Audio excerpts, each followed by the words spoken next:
Messerschmitt BF 109 created Luftwaffe legends. It was the most produced aircraft of the Second World War, downing more than 15,000 Allied aircraft.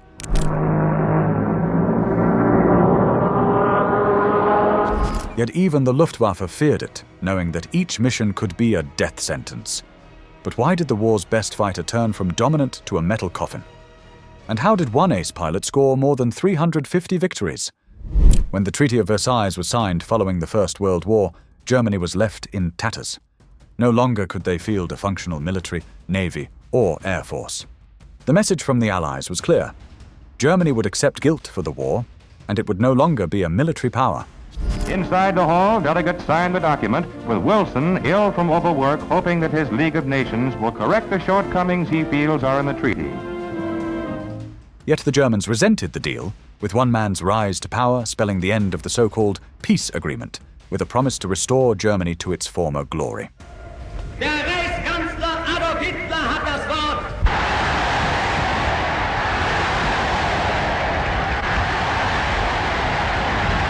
By 1933, as Adolf Hitler became Chancellor, one of his first moves was to sign the Enabling Act of 1933, allowing him to rule by decree, and with this move, rebuilding of the German military began.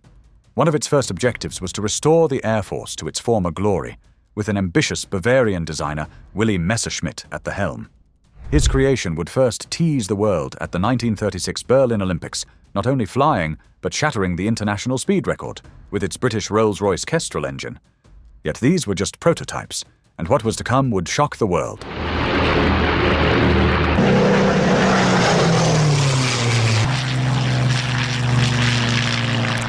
By 1937, various testing was completed, and the first BF 109 rolled off the production plant, being almost immediately thrust into combat during the Spanish Civil War. With some successes, it became the main Luftwaffe fighter by 1939, replacing the biplane fighters previously used by the Germans. Now, the Luftwaffe didn't just have an ace up their sleeve, they had the world's greatest fighter, made from all metal, with retractable landing gear and a closed cockpit.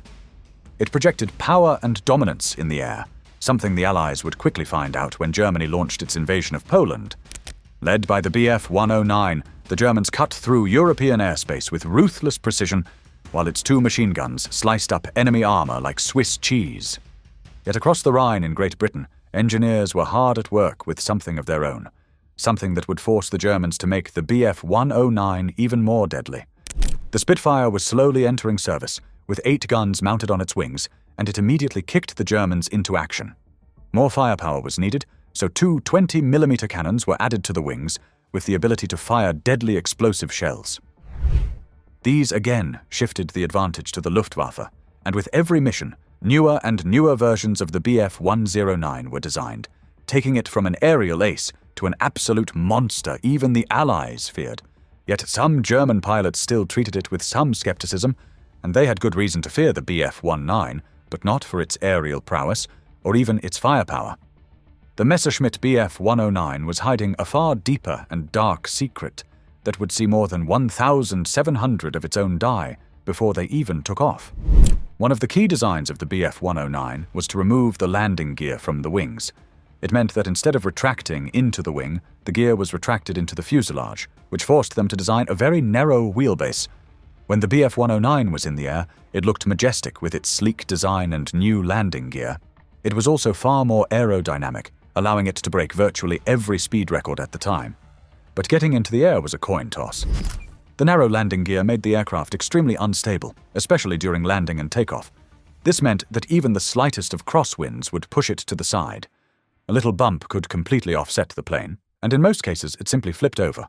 Even some of the most experienced Luftwaffe pilots struggled to get it in the air, while rookies often crashed at least once before graduating from training school. This meant that more than 3,000 BF 109s were lost in accidents even before they got in the air, while some 1,700 pilots lost their lives during these non-combat incidents. But instead of stopping the production and fixing the error, the Germans had no time, and they simply continued pushing out more aircraft. In most cases, the BF 109 worked, like in the early days of the war. It helped the German blitzkrieg decimate the Allies in Poland, France, and all over Europe. But as the Royal Air Force was catching on, the Battle of Britain would put it to the ultimate test. By the summer of 1940, the Germans set their sights on Great Britain, with the main goal of blitzing through the country. Yet the British already fielded the iconic Spitfire. Unlike missions closer to home, Britain completely changed the battlefield and the role of the Bf 109. Instead of focusing on dogfights, it was now tasked with escorting German bombers for raids across the English Channel. Launching from bases in France, the Bf 109, with a range of just more than 400 miles, would need to fly all the way to Britain before turning around and safely landing in France. It was a journey of slightly more than 200 miles, meaning that once it entered British airspace, it had just a few minutes before needing to return home. Depending on where the bombers struck, a German pilot had about 15 minutes in British airspace before having to turn around, and if anything happened, like a dragged-out dogfight or the pilot losing his bearings, it spelled a certain disaster for the aircraft. The British exposed this weakness quite quickly, especially when they noticed how slow the German bombers were moving. It often meant that the Bf 109 couldn't use its greatest strength, which was naturally its speed. So, whenever they made contact, the tight formation of Bf 109s would break off and try to counter these attacks. Yet, all it did was consume even more fuel, and while some bombers were lost, more fighter pilots were buried in the English Channel. More than 600 Bf 109s were lost in just this one battle, but as the North African theatre opened up, the losses were even more devastating. By the time the Germans lost the Battle of Britain, Italy had already opened a new front in Africa. By 1941, Erwin Rommel was tasked with reinforcing the Italians, and along with it was the need for air support.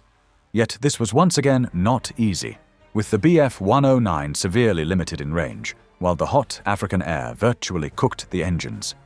The Luftwaffe came up with a new model that had air filters, some desert camouflage, and drop tanks that significantly extended its range. But the desert sand, crosswinds on runways, and sandstorms would lead to even more pilots crashing. Meanwhile, the British Spitfire Mark V was also introduced, with its improved agility and power further diminishing the once powerful aerial advantage the Luftwaffe had. More and more veteran pilots were lost, replaced by young and inexperienced kids who'd continue to suffer great losses. From 1936 to 1945, the Germans had built a whopping 34,248 Bf 109s. The number of lost aircraft is unknown, but reportedly in the thousands, with just 67 Bf 109s still known to exist today. Thousands of pilots lost their lives through various mechanical flaws, like runway crashes, running out of fuel, or simply being shot down by the Allies. Yet it didn't go down silently. It is estimated that the Bf 109 downed between 15,000 and 20,000 Allied aircraft, playing a critical role in the German advances. But despite its steep learning curve and metal coffin jokes, one man still managed to win more than 350 dogfights. One man, Erich Hartmann, would become one of the greatest pilots of the Second World War. Following 2 years of training, Hartmann was finally assigned to the fighter wing Jagdgeschwader 52 in October 1942. Despite various moves throughout the Luftwaffe, even flying bombers at some point, he'd finally be tasked with flying the Bf 109. Here, he became a hero for the Germans, with 1,404 combat missions, of which 825 resulted in direct combat. Of the more than 800 times he engaged the enemy, he shot down more than 352 Allied aircraft, 345 from the Soviets and 7 from the United States. Yet it wasn't all easy going, as he was forced to crash-land his own aircraft 16 times due to mechanical failure or damage taken from the enemy. He'd go on to earn the Knight's Cross of the Iron Cross, later followed by the Knight's Cross of the Iron Cross with oak leaves, swords, and diamonds. But even after surrendering to the United States and being handed over to the Soviets, they'd still tried to get him to continue flying. The Soviets charged him with war crimes in a bid to pressure him into service for the Soviet-aligned East German National People's Army. He refused, spending the next 10 years in Soviet prison camps and gulags. To this day, he is still credited as one of the most decorated and successful pilots of the Second World War, despite having a fighter that felt like playing Russian roulette. He passed away in 1993 at the age of 71, being remembered for his incredible skill and service to the Luftwaffe. But the Bf 109 wasn't the only powerhouse of World War II. When the United States deployed the B-17 Flying Fortress, the game was about to change. Check out this video to find out why.